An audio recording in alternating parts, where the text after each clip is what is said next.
Nostalgia just might be the strongest emotion known to man. And I don't say that lightly. I think that with almost any emotion, it definitely affects the logical part of our brains in ways that we don't really understand, and it can be difficult to control as well, right? It can be very difficult to control if you're in love with someone, or you hate someone, or you're angry, or you're sad, or if the emotion is strong enough, it can definitely change the course of the way your brain works. But nostalgia seems to be the only emotion, at least in my opinion, that has the track record of revisionist history out of literally anything else. People convince themselves that things were better when they were younger, or that things were like vastly different when they were younger, because they just simply don't remember half the crap we had to go through.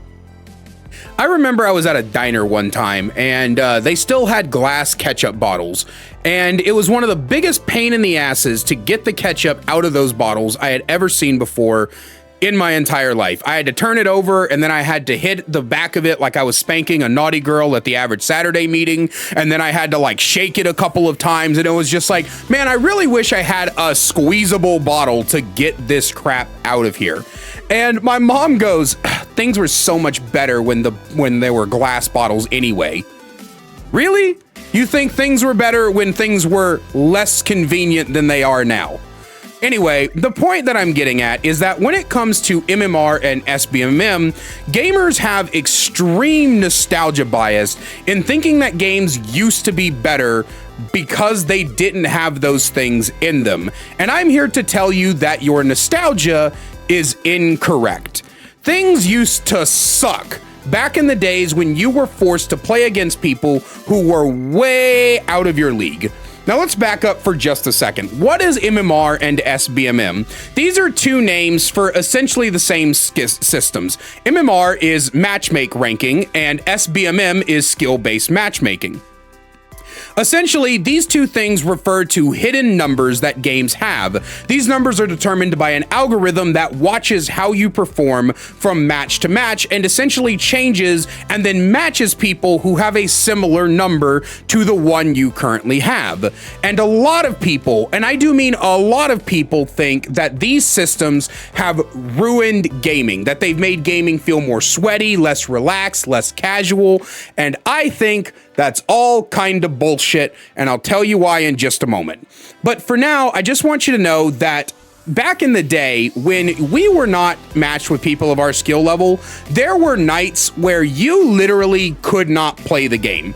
I remember very distinctly playing Halo with a buddy of mine, and we would get matched up against people who were so absolutely insane at the game that we didn't even get to play. I mean, we would spawn in and just instantly get taken out of the match. And after dealing with that for like an hour, we both just got off the game. He went to build his Yu-Gi-Oh deck, and I went to play Kingdom Hearts. Like, we literally just refused to play the game from that point because it just wasn't a fun experience. It wasn't an interesting experience.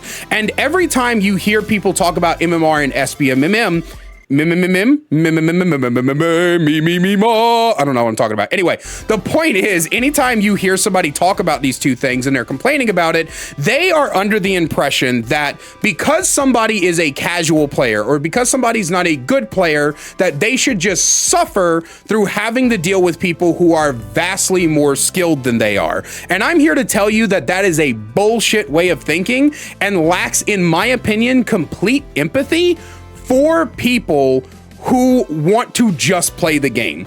I want you to put yourselves in the position of somebody who doesn't play these games for hours on end every single day. I'm talking about the single father with 3 kids and 2 jobs. I'm talking about the 16-year-old that's got his homework and extracurricular activities, and he's got to help his mama clean up the house, and he's only got an hour a night to play. I'm talking about the I'm talking about the college girl who really just wants to enjoy her one night of the week where she actually gets the game on top of all the crap she's got to deal with. I'm talking about people that are not like basically what you are, right? Somebody who sits down and plays games for 3 to 7 hours every single fucking day. And in retrospect, it's probably the exact same game, right? Warzone, Apex, Valorant, Overwatch, Splatoon, I don't fucking know, right? You sit down and you play the exact same game every single day for multiple hours a day. Of course, you're going to come across people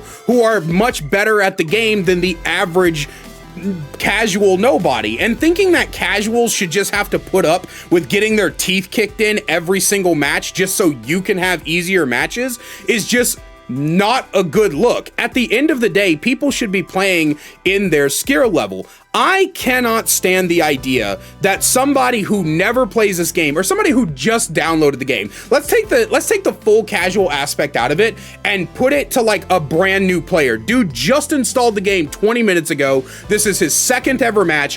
Why should he have to play against Shroud, Aceu, Tens, It's Timmy, these freaking monstrous people who are just like insane at every game that they play? Why should the new player have to get their teeth kicked in?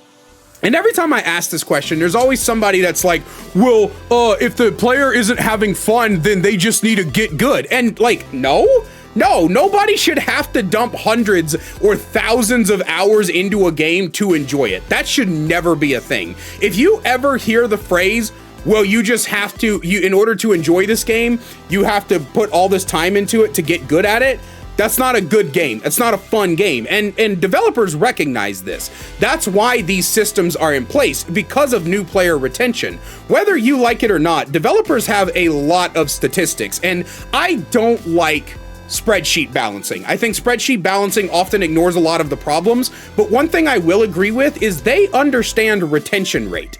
They can see every time somebody creates a new account or downloads their game and boots it up for the first time, they can see that player. They can see that player, they can see how that player performs, they can see where they're going, how long they play, what their average session is, everything. And they have those statistics, they have those analytics. And so from that point, they were able to determine, hey, if you put in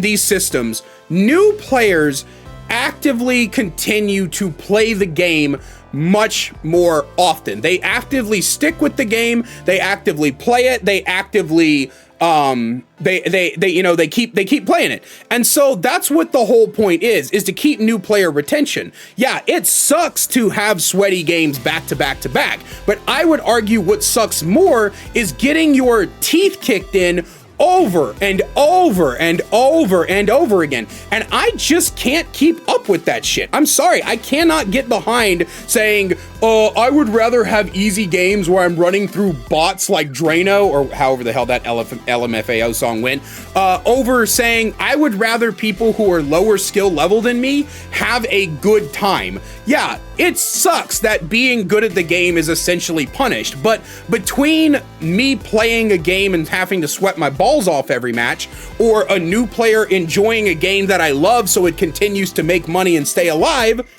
I'm gonna choose the second option. And I think everybody should. And here's the thing too, and it's something that I've been meaning to make a video on. You should not only be playing one game. You should not only be playing just Valorant or just Overwatch or just Apex or just whatever. You should be playing multiple games, because variety is the spice of life. And my biggest regret was tying my name to one game in order to grow my channel. I wish I would have just like gritted my teeth and stuck it out with the variety content from the get-go, because as it turns out, we're actually not doing that bad. There's a couple of videos that are vastly underperformed, but we're actually doing about the same as we did. I think my last time I checked, my earnings for the month of October was, let's see here, I only made $100 less than I was making before. That's not a bad shift. I thought it honestly was going to be a lot worse. So yeah, I fully believe that I fully believe that variety is the spice of life, and I think that everybody should just continue to play different games. And if you're at a point where games are feeling too sweaty and they're feeling bad and you don't want to play them anymore, then don't. Go play a different game for a while. I know that sounds like shit advice, but just do it for a little bit. Wait until your MMR naturally drops, because most of these games have a decay system. So wait until your MMR naturally drops, or lose games and have your shit drop that way. I don't know. All I'm saying is that SBMM can be a pain in the ass, and I get that. But it doesn't, it's there for a reason. And I think too, like, another common complaint that I saw is people being like, well, ranked should have SBMM and MMR while pubs should not, or, you know, casual matches should not. But again, the whole reason these systems are in place are for the casual players. They're for the people who are new to the game or don't play as often or aren't as good as you are. They're for those people. So taking it out of casual doesn't really make any sense. But that's all I have for you guys today. I look forward to hearing your thoughts. I know some of you are going to disagree with me, and that's fine. I don't mind that. Just, you know, try to keep it a little bit civil. I would rather not get called a slur because of my opinion on video games, but hey, it is what it is. Regardless, as always, a great big special thank you to my channel members listed on screen now. You want to find out how to become a channel member? They get awesome perks like seeing videos early, merch discount codes, and more. Then please click that join button down below. I love you guys so much, and I will see you in the next one. Need more Kaiser in your life? Well, I've got you covered. Check out my second channel, The Kaiser Extras, where I upload full gameplays, stream compilations, me reacting to your Dead by Daylight clips, and more. We also upload a daily short with all the greatest clips from stream. We'll see you over there. Link is in the description.